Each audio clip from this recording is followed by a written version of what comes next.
postmodern? Why not altermodern? Because the first element was this kind of exhaustion of the term, the prefix post. No, we're in postmodern times, post-history, post-feminism, post-everything. No, it's been 30 years now that we are living in the suburbs of history in some ways, referring to an event that was the modern, or feminism, or politics, or something that happened that we have left. We're not here anymore. No, we've got rid of the event, and we kind of, turn around it, since then. This feeling is at the end kind of unbearable in some ways. So the bet of this exhibition, the bet of this term, altermodern, it's to be a kind of dream catcher for what could be a new modernity, a modernity for 21st century. Not getting back to modernism, not getting back to all the formulas that were used, the notions that were, at play in 20th century modernism. Not at all. It's not about being nostalgic at all.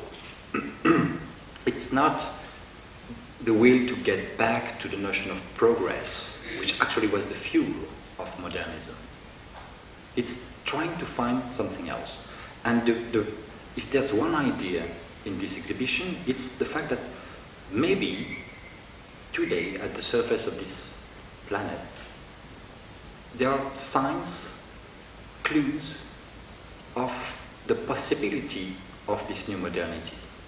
That would be, for the first time in history, a world modernity, a planetarian modernity, that concerns absolutely every place in the planet in some ways. Because there's a new element that never existed at this extent before, which is globalization.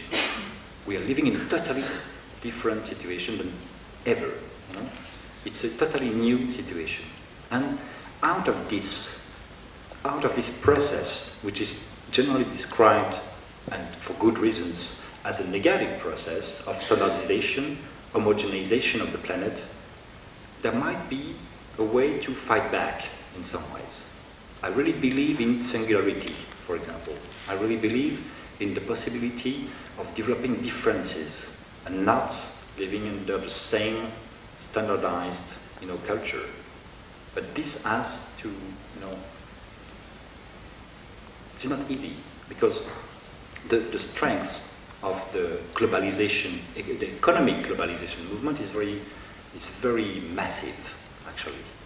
But I do think that from this danger, we can see the seeds of a possible, organized culture that would really constitute what modernity was when at the end of 19th century, for example.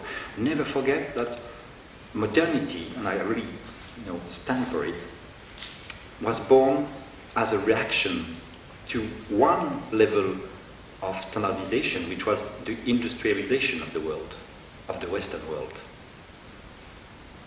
In 1893, the writings of Frederick Winslow Taylor, the Taylorization of all the factories in Europe, and then Fordism, that really literally comes out of the writings of Taylor. This situation, that this date, 1893, is a quite important moment in a way. It's the formulation of this first level of standardization, the idea of a pure control of time, a pure standardization, homogenization of the human activities in working places. Today we reached, 10 levels more, actually.